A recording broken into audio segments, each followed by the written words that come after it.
நைட்டே தூங்கும்போது குழந்தைங்களாம் ஸ்கூல் போகும்போது எந்த டைமுக்கு எந்திரிச்சோமோ அதே மாதிரி 5 மணிக்கு எந்திரிச்சு கடகடன்னு எல்லா வேலையும் ஆரம்பிச்சு செஞ்சுன்னு நினைச்சேன்.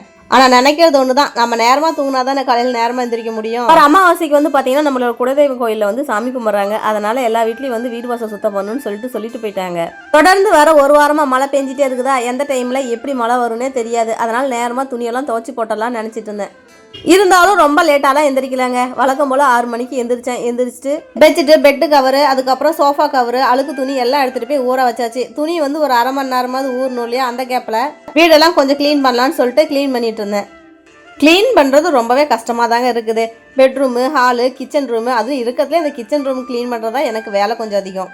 அப்புறம் ஹாலு, அது இல்லாமல் மாடியில் 2 ரூம் இருக்கா, அதெல்லாமே க்ளீன் பண்ணுறதுக்குள்ளே போதும் ஆயிடுது. ஒரு பக்கம் மருந்து கூட்டிட்டு அதுக்கப்புறம் துணியெல்லாம் துவைச்சிட்டு துவைச்ச துணியை உடனே காய வச்சணும். ஏன்னா எந்த டைமில் மழை வரும்னே தெரியாது. வெயிலும் அடிக்கல, ஒன்றும் அடிக்கல, இருந்தாலும் காய வச்சாச்சு. அதுக்கப்புறம் மாடியில் இருக்கிற 2 ரூமு, ஹாலு எல்லாம் தண்ணி ஊற்றி நல்லா கழுவுன்னு கழுவிட்டு அதுக்கப்புறம் படிக்கட்டெல்லாம் கழுவிட்டுட்டு பெட்ரூமு, சமையல் ரூமு, ஹாலுன்னு கீழே வந்து எல்லாத்தையுமே மாப்போட ஆரம்பிச்சிட்டேன்.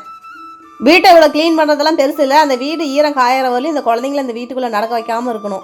குட்டியுமா எழுப்பிட்டு சோபா மேலே உட்கார வச்சுட்டு அதுக்கப்புறம் வீட்டு வேலைலாம் முடிச்சிட்டேன். அப்புறம் என்னுடைய கணவர் வந்து தண்ணி காய வச்சிருந்தாங்க. குழந்தைங்க எல்லாம் குளிச்சுட்டு நாங்களும் எல்லாம் குளிச்சுட்டு சாப்பாடு குழம்புலாம் செஞ்சு குழந்தைங்கள சாப்பிட வச்சாச்சு. இதோட வேலை முடியல. இதுக்கப்புறம் தான் மெயின் வேலையே ஸ்டார்ட் ஆயிருக்கு. ஹெர்பல் ஹேர் ஆயில் அண்ட் ஷாம்புலாம் வந்து பார்த்தீங்கன்னா ஆஃபர் கேட்டுகிட்டே இருந்தாங்க. அது இல்லாமல் நம்ம ஹேர் பேக் வந்து இன்னைக்கு தான் லான்ச் பண்ணியிருக்கோம். அதனால ஹேர் பேக் வந்து ஃப்ரீயாக கொடுத்துட்ருக்கோம். ஆஃபர் வேற சொல்லி அலோன்ஸ் பண்ணிட்டேன். அதனால வந்து ஆர்டர்ஸ் நிறைய வந்துட்டே இருந்துச்சு. குழந்தைங்களுக்கு என்னென்ன வேணுமோ எல்லாம் எடுத்து வச்சுட்டு என்னை டிஸ்டர்ப் பண்ணாதீங்கன்னு சொல்லிட்டு ஒரு பக்கமாக உட்காந்து ஆர்டர் எடுக்க ஆரம்பிச்சிட்டேன். காலையில் வேலை இப்படி தாங்க போணுச்சு.